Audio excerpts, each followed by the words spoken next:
Pour apporter vos témoignages sur l'actualité, appelez Jean-Michel Apathy au 39 21. 50 centimes la minute, plus coût de l'appel. Jean-Michel Apathy, Maxime Switek. Et dans un instant, 39-21, vos souvenirs de Michel Delpech, le chanteur disparu ce week-end. Appelez-nous pour parler de lui au 39-21. On en parle dans un instant. Mais d'abord, Jean-Michel, une question.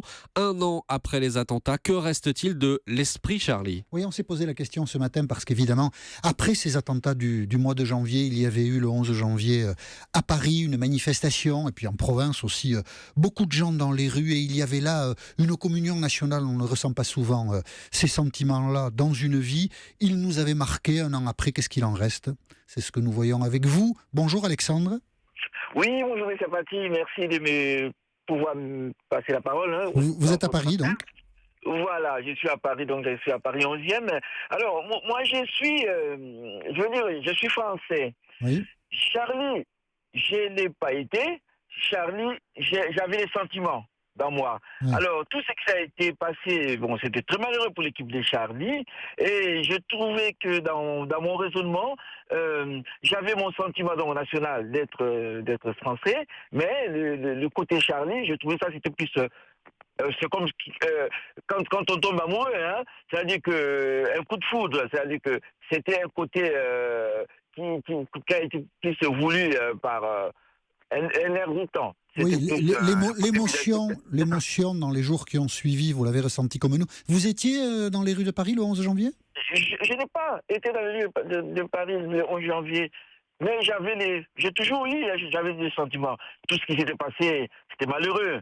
On ne peut pas empêcher les gens de penser comme ils sont, mais on peut vivre les sentiments de Charlie sans l'exposer, voilà, sans l'extérioriser. Ça, c'était mon opinion à moi, quoi. Ma façon de voir les choses. On a l'impression... Je suis solidaire avec l'esprit Bien Charlie. sûr. Mais ce qui reste de Charlie, si vous permettez, ce qui reste de l'esprit Charlie, pour moi, ça a été plus un air de temps. Oui, c'est ça, oui. C'est-à-dire que si vous voulez dire que ces sentiments d'unité nationale, d'union, se sont vite dissipés, je crois qu'on le ressent un peu tous comme ça. C'est ce que vous voulez dire, peut-être ? On ressent ça tous comme ça, mais parce que nous étions jusqu'à aujourd'hui. Je pense que les vrais problèmes qui restent aussi, les problèmes qui étaient mis entre parenthèses, le problème du chômage, le problème de l'économie, sont restés quelque temps masqués par ces sentiments nationaux, qui est toujours, hein, mais j'ai toujours été, Charlie, mais sans pouvoir le montrer dans la rue. D'accord. Merci voilà, beaucoup. pour moi, c'était ça. Merci beaucoup, Alexandre, pour votre témoignage. Et je vous souhaite une bonne journée. Je vous en prie, monsieur. Merci beaucoup. Au revoir. Bonne journée. Bonjour, Brigitte. Oui, bonjour à tous. Vous êtes à Saint-Brévin-les-Pins. Oui. Alors, l'esprit Charlie, il y a 1 an, après la douleur, après le drame, nous nous sentions tous unis. Je ne sais pas ce qu'il en reste aujourd'hui pour vous, Brigitte. Je pense que on a une prise de conscience à ce moment-là que Charlie, on peut être tous Charlie, on peut être tous victimes d'attaques n'importe où. On en a eu la preuve après. Oui, bien sûr. Et que on doit se rendre compte que le monde change. Je crois qu'il y en a là qui en ont vraiment pris conscience. Qu'on doit construire un autre monde et qu'on doit penser autrement et veiller les uns sur les autres d'une autre façon. On n'est plus tous du chacun pour soi de la même façon. Les gens se sont rués, je vais dire, pour faire des formations de secours. Encore en plus après le 13 novembre. Beaucoup de gens veulent faire de la protection civile, veulent s'engager dans l'armée. Et ça, je crois que ça découle de l'esprit de Charlie. D'accord. Et il vous semble que... autrement. C'est ça. Et il vous semble que tout ça est encore vivace. Aujourd'hui, la volonté d'aider les autres, des manifestations de solidarité, vous dites des gens qui apprennent les gestes de premier secours, tout ça vous semble encore très vivace aujourd'hui ? Oui, parce que les gens ont dit plus jamais ça, et ça a recommencé. Donc bien on sûr. n'est pas à l'abri que ça recommence. Non, bien sûr, bien sûr. Et malgré les protections qu'on a prises, et là je vais pousser un petit peu une gueulante parce que j'ai entendu l'autre fois des gens qui critiquaient la police, les services, les militaires et tout, ben s'ils sont pas contents, ils n'ont qu'à aller la faire, la police. Ils n'ont qu'à s'engager dans l'armée, ils n'ont qu'à pousser leurs gosses à s'engager dans l'armée. Je suis mère de militaire, fille de militaire. Hein. Donc, mère de militaire et fille de militaire, oui. D'accord. Hein. Donc les gens, ils voient les militaires, mais ils peuvent aussi avoir de respect pour eux. Vous trouvez qu'il n'y a pas beaucoup de... moi, je dirais, les policiers sont quelquequefois un peu questionnés, mais les militaires, pour le coup, il n'y a pas beaucoup de critiques sur les militaires aussi. Vous le vivez différemment, vous, Brigitte ? Je pense que des fois, dans certains magasins, dans les abords des magasins, on est pressé, Oui. on va faire ses courses, et quand on est arrêté par les militaires, les gens râlent. Mais s'ils sont Ouais. là, c'est pas pour faire de la figuration. Hein. Ouais, mais il râle C'est pour pour la râler, parce que si on râle pas, on n'est pas français, mais il râle pas, c'est pas sérieux, quoi. Je veux dire, il râle, oh, vous m'embêtez. Oui, pas mais plus quand que ça. il y a des gens qui disent « Oh, mais il n'y a pas assez de protection !» Et donc, allez voir le nombre de personnes qui sont en protection. Tout le monde ne porte pas une arme, tout le monde n'est pas là à faire le piquet, Mhm. et les yeux, ils sont là. Et votre fils est militaire, il est militaire où en France? Il est à l'étranger? Non, il est en France? Oui, dans le sud. Et il participe aux opérations éventuellement Ouais. de sécurité qui peuvent exister sur le territoire français. Ouais. Vous avez peur pour lui parfois? Bah, je vais pas dire non, hein. Mhm. Je serais pas une maman, hein. Mais il faut pas y penser. Parce que si on pense à tout le temps, on vit plus. Bien sûr. Moi, après les attentats, je suis retournée en ville, j'étais dans les magasins, j'ai été dans des expositions. Je suis fille de militaire, la vie elle est comme ça, vous pouvez vous faire écraser en sortant de chez vous, hein. Mhm. Voilà, c'est tout. C'est une question de se dire, c'est comme ça, c'est la réalité de la vie, il faut avancer, c'est tout. Il ne faut pas donner le prétexte ou la tendre la main aux terroristes en disant, vous allez nous mettre sous cloche. Voilà, il faut résister Voilà, il faut et résister. se battre. Et ça, c'est l'esprit Charlie, c'est de continuer à vivre la tête haute. Alors continuons. Voilà. Merci Brigitte de nous avoir appelé de Saint-Brévin-les-Pins, où je vous souhaite une très bonne journée. Bonjour Irène. Bonjour, Vous- c'est Dabati. Vous êtes à Annecy-le-Vieux, en Haute-Savoie. Voilà. L'esprit Charlie alors? Vous avez manifesté vous dans les jours de janvier qui ont suivi les attentats Charlie Hebdo? Non, je n'ai pas manifesté. Je n'ai pas été Charlie non plus. Vous n'avez pas été Parce que Charlie? j'estime que je suis moi. J'ai eu beaucoup de compassion pour les familles. Oui. Je trouve que ça a été vraiment un drame. Par contre, je n'ai pas apprécié la présence de certains hommes politiques. Oui. Leur présence à ce moment-là. Le en 11 France. janvier à Paris. Vous- Oui, vous- parce vous- que vous voulez dire certains des- n'avaient pas leur place ici, parce que vu ce qui se passe dans leur pays, il n'y a aucune démocratie, et c'était malvenu. J'ai Ça- trouvé que c'était même une insulte pour les victimes et pour les familles. Ça vous a choqué ça? Voilà. Mhm. Donc moi, je n'ai pas été Charlie. J'ai beaucoup, D'accord. voilà. J'ai trouvé ce rassemblement de cette foule de Français, comme une vague d'amour. J'ai trouvé ça très beau, cette solidarité dans ce grand malheur. Mais ça a été qu'un feu de paille.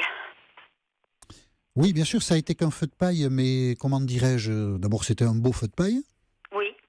C'était quand même Mais une manifestation. Il aurait été préférable qu'il dure. Oui, mais comment on fait durer un sentiment comme ça? C'est pas facile, hein? Pas facile de toujours revenir là-dessus. C'est chacun qui le vit un peu à sa manière. Oui.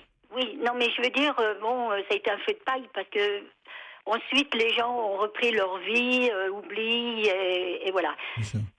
Et les Donc, divisions reprennent, et les discussions reprennent, Oui. et les débats reprennent, et donc tout ça Voilà, disparaît mais un bon, petit peu. Comme chaque mort, aucunement n'est inutile. Je pense que ça a réveillé beaucoup de conscience. C'est le principal. Ça remplit certaines personnes. Ils ont changé leurs sentiments. Ils ont plus d'amour en eux. Il y a plus de solidarité. Il y a plus. Il y a quand même un changement. Par contre, je suis contre la peur. Oui, je crois qu'on vous a perdu, Irène. Vous disiez que vous étiez contre... Non, vous êtes là. Vous êtes contre la peur, c'est-à-dire contre le fait de modifier ses habitudes de vie parce que une menace terroriste existe. Normalement, Bien de sûr. toute façon, ce qui doit arriver arrivera. Il faut que la vie continue. Il faut que la vie continue. Il faut que chacun se remette en question. Parce que pour changer le monde, chacun doit y participer. Comme je donne toujours cet exemple, le petit colibri, quand il y a eu l'incendie, a amené ses petites gouttes d'eau. Et chaque individu doit apporter sa goutte d'eau dans ce monde. Essayer d'aimer son prochain, quand je vois cette montée de racisme, la montée du FN, tout ça, c'est pas Charlie, ça. C'est pas Charlie, mais c'est la France. Voilà. Donc, Oui, mais justement, Charlie, justement, ce drame devrait faire prendre conscience aux gens et apporter de l'amour, s'aimer, parler, apprendre le vivre ensemble. On est tous frères, on est tous sœurs, on est tous fils ou petits-fils d'immigrés ou arrière-petits-fils. Il y a toujours eu des brassages dans le monde. Si on fait ce test d'ADN où on peut voir tous les ADN, beaucoup de racistes seraient surpris d'avoir du sang africain, du sang asiatique et ainsi de suite. Donc moi je pense que des catastrophes comme ça, elles doivent servir justement à faire changer les gens, arrêter le paraître, le fric, la critique. À réfléchir. Voilà, des catastrophes comme ça doivent nous aider Ces à réfléchir. catastrophes, elles ne sont pas inutiles. Ce n'est pas le hasard. Elles sont là, on vit dans une société, excusez-moi le terme, de merde actuellement. Bon. C'est du chacun pour soi. Il n'y a que l'argent qui compte, il n'y a que le paraître. Et des catastrophes comme ça, elles doivent faire avancer. Elles doivent nous faire réfléchir. Merci beaucoup Irène. Voilà. Vos qualificatifs vous appartiennent. Ils feront peut-être réagir sur les réseaux sociaux où vous notez des mouvements, Maxime. Oui, il y a beaucoup de réactions ce midi, notamment, par exemple, réaction de Dr Who qui nous dit « Charlie un jour, Charlie pour toujours, quoi de plus important que de le rester ?» La liberté d'expression, nous dit Vincent, la liberté d'expression, on ne va pas se retenir pour éviter de froisser une religion. Il y a aussi beaucoup de critiques aussi autour de Charlie Hebdo, du journal de Charlie Hebdo, et c'est ça qui cristallise beaucoup de critiques. Kerel, par exemple, nous dit que le journal a un parti pris à gauche et qu'il a du mal à y adhérer. On nous parle de la provoque Bobo Caviar. Voilà, il y a encore beaucoup de critiques autour du journal même de Charlie Hebdo. Et je crois que c'est un peu l'état d'esprit de Jean-Claude. Bonjour Jean-Claude. Bonjour. Oui. Vous êtes à Paris. Allez-y. Tout à fait mon état d'esprit.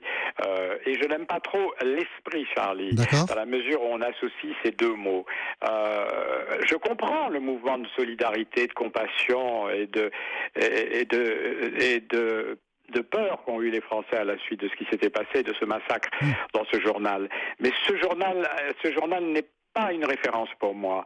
Il avait si vous voulez, une attitude très particulière, un journal satirique, presque anarchiste, même, je dirais, trotskiste, ayant des tendances très particulières que je n'aimais pas particulièrement. Et je crois d'ailleurs qu'il intéressait peu les Français. Mais oui, absolument, vous avez raison. Avant quelques-uns, oui, avant bien sûr, ces il attentats, intéressait peu les Français.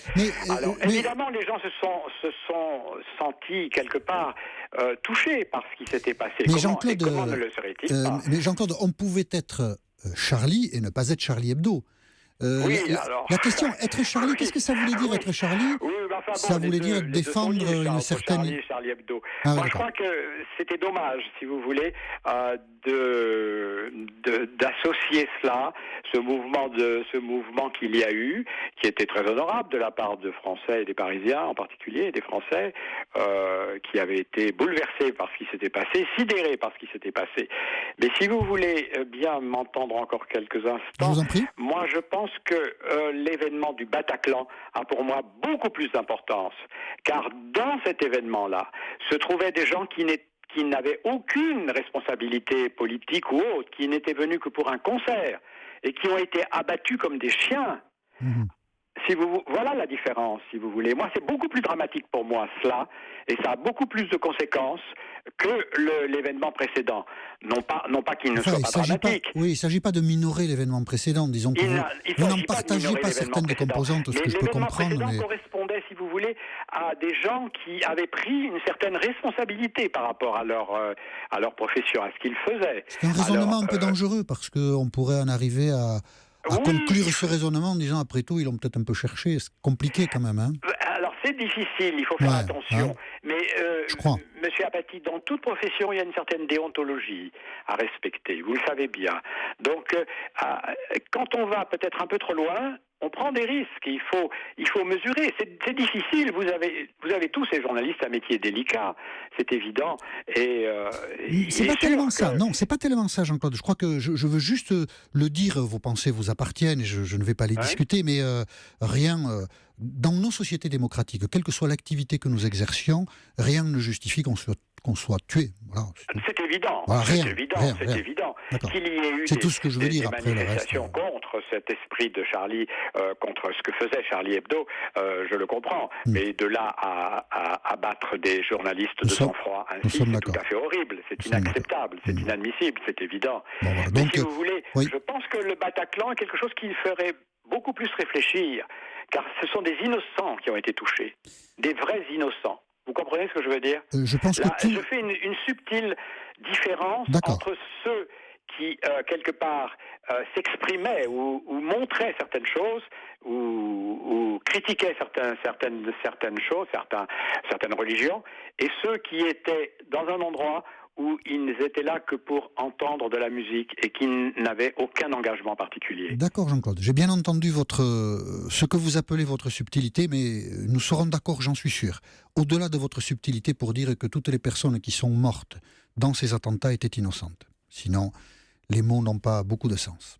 Voilà. Merci. Dans les deux cas, oui. C'est évident. C'est évident, voilà, nous sommes d'accord. Merci Jean-Claude d'avoir livré votre témoignage sur l'antenne d'Europe 1 et nous aurons l'occasion souvent dans les jours qui viennent, puisqu'hélas nous commémorons ce tragique anniversaire, de reparler de ces attentats qui ont ensanglanté la France au début de l'année 2015. Europe 1, il est 13h27. Tous les jours, vous avez la parole. Jean-Michel Apathy et Maxime Switek vous écoutent au 39 21, 50 centimes la minute plus coût de l'appel. Vous écoutent également et vous lisent sur Twitter avec le hashtag E1midi. Et il y a un autre sujet dont nous voulions parler avec vous ce midi, un sujet ou plutôt une personnalité décédée ce week-end, c'est Michel Delpech, évidemment. On l'a dit, ses obsèques auront lieu vendredi prochain, Saint-Sulpice à Paris. Michel Delpech, chanteur très très populaire, et c'est pour ça qu'on voulait en parler avec vous. Voilà, ce que sa mort révèle, c'est que nous avions tous quelque chose, un petit lien avec ce chanteur des années 70 et 80, puisque toutes les chansons dont nous parlons aujourd'hui ont quand même un peu d'années, mais elles se sont inscrites dans notre mémoire, et c'est cette mémoire que nous sollicitons aujourd'hui. Bonjour Laurence. Oui, bonjour. Vous êtes à Vichy. Je suis à Vichy, oui. Et Michel Delpech, pour vous, c'était quoi? C'était quelle chanson? Déjà, je pense que comme tout le monde, c'est vraiment avec beaucoup d'émotion qu'on a écouté malheureusement à la fin de sa vie, quoi. Voilà. Et moi, je pense que beaucoup de chansons comme ça passent dans votre vie et puis à un moment donné font écho sur un événement particulier. Et moi, c'est vrai que la chanson des divorcés est sortie à l'époque où mes parents ont divorcé. Et c'était pas, chose commune. Et les enfants, autant que les parents, étaient un peu regardés de manière... il y avait un regard qui était différent, voilà, sur les enfants et les parents. Et mon père m'a dit, et je rends hommage aussi à mon père en même temps, c'est qu'il m'a dit j'espère que ta mère n'a pas écouté la chanson de Michel Delpech. Elle l'avait écoutée, bien sûr. Voilà, donc évidemment, à chaque fois que j'écoute cette chanson, j'avais 14-15 ans et ça revient, et c'est un événement qui est toujours un petit peu triste, et voilà. Vous voulez bien mon témoignage. Vous voulez bien qu'on l'écoute ensemble quelques instants, Laurence? Restez avec nous. Oui, Michel Delpech. Donner la gosse à tes parents, le temps de faire le nécessaire. Il faut quand même se retourner, ça me fait drôle de divorcer, mais ça fait rien, je vais m'y faire. Si tu voyais mon avocat, ce qu'il veut me faire dire de toi, il ne te trouve pas. Voilà, et l'entendre aujourd'hui, 4 janvier 2016, Laurence, ça vous procure toujours un frisson? Toujours les larmes aux yeux. Toujours depuis 40 ans, je crois qu'à peu près cette chanson, 35-40 ans. Oui, toujours les larmes aux yeux. Comme quoi, la chanson, c'est quelque chose d'important. Bien sûr. Et c'était vraiment très triste qu'il soit parti. Voilà. C'était une forme de tournant dans sa carrière, parce que il faisait des tubes qui pouvaient être sans doute sans vraie portée sociale, et ce type de chanson, évidemment, l'a inscrit dans un registre assez différent, celui d'une chanson qui traite d'un problème de société. Et dans les années 70, vous et moi, Laurence, nous avons ce privilège-là. Nous savons que dans les années 70, divorcer, c'était quelque chose qui était très très compliqué et pas bien vu. Aujourd'hui, c'est hélas d'une certaine manière plus banal, mais on accepte que la liberté de chacun conduise au divorce. À l'époque, c'était pas le cas. Tout à fait, c'était pas le cas, et je pense qu'autant même les personnes qui prenaient cette décision, les deux parents, c'était pas simple pour eux, quelle que soit leur classe sociale. Ça ne l'est toujours pas, pour les d'ailleurs. enfants, c'était pas simple non plus. Ça ne l'est toujours pas, je pense. ce n'est pas. Disons qu'il y a plus maintenant de personnes qui divorcent. Oui. Donc, effectivement, vous prenez un nombre d'enfants, il y a beaucoup d'enfants divorcés, donc c'est pas la même chose. Mais à cette époque, c'est vrai que les personnes étaient regardées différemment, parce qu'il fallait faire le pas. Bien sûr, bien sûr. Mais merci Laurence de nous avoir appelé au 3921 pour nous livrer ce témoignage touchant. Et on aura une pensée pour Michel Delpech. Voilà, on a une pensée pour Michel Delpech. Merci Laurence. Au revoir. Maxime ? Et simplement sur cette chanson Les Divorcés, Michel Delpech, qu'on réentendait ce week-end, il disait qu'à l'époque, sa maison de disques n'en voulait pas, les personnels de la maison de disques n'en voulaient pas, sauf Eddie Barclay lui-même, qui trouvait très bien que Michel Delpech prenne justement ce virage-là et aille vers un sujet beaucoup plus lourd. C'était Barclay qui l'avait lancé, mais il acceptait effectivement cette évolution. Et voilà, donc, ça dit que des chansons, quelquefois, voilà, on pense que ce sont des petites chansons, mais elles peuvent toucher longtemps, durablement des individus, comme nous l'a dit Laurence. Bonjour Didier. Oui, bonjour. Vous êtes à Saint-Léonard, en Haute-Vienne. Saint-Léonard de Noblat, Haute-Vienne, oui. Patrie de Raymond Poulidor. Oh, Raymond Poulidor. Le second du Tour de France, toujours second. L'éternel second, oui. Là. Et donc Michel Delpech, pour vous, c'est quelle chanson? Qu'est-ce que ça représente pour vous? Moi, Michel Delpech, c'est Chez Lorette. Ah, bien sûr, oui. On l'écoute, tiens. À sa façon de nous appeler ses gosses, on voyait bien qu'elle nous aimait beaucoup. C'était chez elle que notre argent de poche disparaissait dans les machines à sous. Après les cours, on allait boire un verre. Et alors pourquoi cette chanson, Didier? À l'époque, j'habitais donc à une petite ville qui s'appelle Bourganeuf, et où il y avait un bar qui était tenu par Jacqueline Taquet. Et ce bar s'appelait La Boule d'Or. Et c'était exactement la chanson, quoi. Ah oui, c'est ça, oui. Il décrivait l'univers qui était le vôtre. Parfait. Ce que vous voyez. C'est exactement. Bon, c'était un espace de liberté qu'on avait en dehors de la maison, parce que notre éducation à l'époque était quand même très, très sévère. Et donc on allait chez Jacqueline, et puis donc c'était un petit de notre Lorette, quoi. Ouais, et puis donc elle nous choyait, elle nous appelait ses gosses, mais alors la chanson n'avait pas l'écho qu'elle a aujourd'hui, mais elle nous appelait déjà ses gosses. Et puis quand on voyait qu'on n'avait pas de quoi mettre une pièce dans le jukebox, elle nous donnait une pièce pour jouer au baby-foot, pour boire un café, et pour passer les après-midi, comme ça elle nous surveillait. C'était une gardienne. Une gardienne, en quelque sorte, notre deuxième maman, quoi. Et cette chanson, quand vous l'entendez, elle réveille ces souvenirs-là chez vous? C'est à l'instant où j'ai vu sur les réseaux sociaux le décès de Michel Delpech, j'ai pensé à Jacqueline. Et les gens que l'on a été voir dans ce village, et la famille de Michel Delpech, des gens leur demandaient mais cette chanson, elle vous ennuie pas, elle vous fait pas, il est pas gentil. Et non, ils y voyaient une marque d'amour et une forme d'attention, parce qu'il avait su les regarder et restituer ce quotidien-là. Et c'était son talent immense. Ah, tout à fait, oui. Il parle de nous, quoi. Il parle de nous. Merci beaucoup Didier de nous avoir appelé de Saint-Léonard. Et puis il y a quelque chose en plus dans les Hauts-de-Vienne. Saint-Léonard, quoi, vous dites? Saint-Léonard de Noblat. De Noblat, voilà. Voilà, très belle petite commune à visiter. D'accord, écoutez, si on a l'occasion de passer par là, on ne manquera pas de la visiter et de vous faire un petit bonjour. Merci beaucoup Didier de nous avoir appelé. Merci, bonne journée. Bonjour, Claudie à Arcachon. Bonjour Claudie. Bonjour monsieur. Je suis une fidèle d'Europe 1, mais surtout je voulais témoigner de la gentillesse de Michel Delpech, que j'ai eu le bonheur de rencontrer alors que j'étais curiste en Thalasso à Sainte-Marie-de-Ré. D'accord. Et vraiment, il a été d'une gentillesse. Il nous a fait un concert pour nous, les curistes. Ah, d'accord. On lui a demandé, tout simplement, il l'a fait. Alors que lui-même était en repos et qu'il était venu incognito. Donc vous l'avez reconnu? Racontez-nous un peu la scène. Vous étiez curiste, vous l'avez reconnu?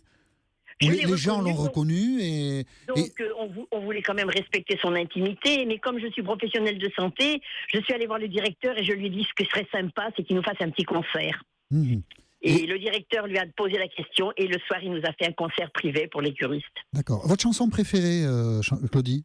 J'aime bien Pour un flirt, entre autres, parce que je les aime toutes, les siennes. On les aime toutes. Pour un flirt, ça me rappelle le moment de cette cure. On l'écoute?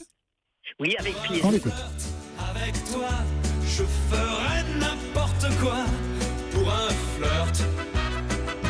Avec toi, je serai prête à tout pour un simple rendez-vous, pour un flirt. Avec Voilà, on a un point commun, Claudie, moi aussi c'est ma chanson préférée, mais moi j'étais pas curiste, mais j'étais amoureux. Je trouvais ça assez formidable. Voilà. Je trouvais ça assez formidable. Voilà. Bon, mais je vous Je remercie. pense que Oui. c'est bien de lui rendre grand hommage et puis courage à sa fille et à sa famille. Voilà, c'est ce que nous faisons avec plaisir sur Europe 1, lui rendre hommage, et je vous remercie, Claudie, Et bravo à vous pour toutes vos émotions que j'écoute tous les jours. de nous aider à le faire, et bravo à vous puisque vous nous écoutez, c'est vraiment formidable. Merci. Bonne Bonne journée à journée. Arcachon, Claudine. Bonne journée. Bonne journée. Maxime? Un message, un souvenir sur Twitter avec le hashtag 1midi. Souvenir de ATE qui nous dit: mon souvenir de point. Moi, petit, qui regarde mon grand-père se raser en écoutant le Loir-et-Cher, Ah, bien sûr. et râler parce qu'on n'entend que ça. Voilà ce qu'il nous dit ATE. Lui, il l'a trop entendu. Bonjour Philippe, vous êtes à Flers? Oui, à Flers, dans l'Orne. Ah, on ne dit pas le ne S. se prononce pas, monsieur Apathy. À Flers, oui, vous savez, moi je prononce un peu Mais il toutes n'y a les pas de lettres. souci. Et Il n'y a aucun souci. Quelle est votre chanson préférée de Michel Delpech, Philippe? Ah, j'aimais beaucoup Le Chasseur. Ah, Le Je trouvais Chasseur. que c'était une chanson très, très belle, avec un brin de nostalgie et un homme un homme simple qui racontait les choses du quotidien, je dirais. Eh bien, on l'écoute. Et avec des mots très, très populaires. On l'écoute. Soudain j'ai vu passer les oies sauvages. Elles s'en allaient vers le midi, la Méditerranée. Voilà, Le Chasseur de Michel Delpech. Vous êtes chasseur, vous, Philippe? Non. Et pas du tout, Pas du tout, mais Il n'est pas j'aime nécessaire beaucoup de la l'être. nature. Oui, c'est ça. Voilà, j'aimais bien la description qu'il faisait de la nature. J'avais un papa qui était pêcheur et qui m'a appris l'amour de la nature. Et je vous me permets retrouvez... Oui, allez-y. Voilà, et je me permets de rajouter aussi que j'aimais bien une autre chanson, Le Loir-et-Cher, Oui. parce que je trouvais qu'il donnait une image de la province sympathique. Et je rebondis sur l'actualité, parce que Allez-y. je rebondis sur l'actualité, je suis normand, Oui. et j'habite l'Orne donc. Oui. Et le nouveau président de la Normandie Hervé Morin. nous a insultés, Hervé Morin, voilà, nous a insultés, nous les gens de Non. l'Orne, en disant qu'on faisait partie du trou du cul du monde. Oui. Donc, je crois qu'il a dit ça. peut-être qu'un jour il y aura une chanson Voilà. sur l'Orne. Voilà. Et plutôt sur l'Orne, voilà. Je crois que voilà, on va pas faire trop de politique là. En tout cas, merci beaucoup. Non. Merci beaucoup, Philippe. Merci à Michel Delpech, et il restera, je pense, dans le cœur et dans l'esprit de chaque Français. Nous partageons vos mots et je vous remercie, Philippe, d'avoir appelé le 3921 pour intervenir sur l'antenne d'Europe 1. Maxime. On ne peut pas s'arrêter là. Il y a une question de Garance sur Twitter avec le hashtag 1midi qui, à mon avis, s'adresse à vous. Je pense. Elle dit: qui a réellement conclu sur Pour un flirt? Qui a réellement conclu sur Pour un flirt? Je répondrai à Garance par des voix appropriées. Je vous remercie d'avoir appelé l'antenne d'Europe 1 et nous nous retrouvons demain 13h10 pour un nouveau dialogue sur l'antenne d'Europe 1.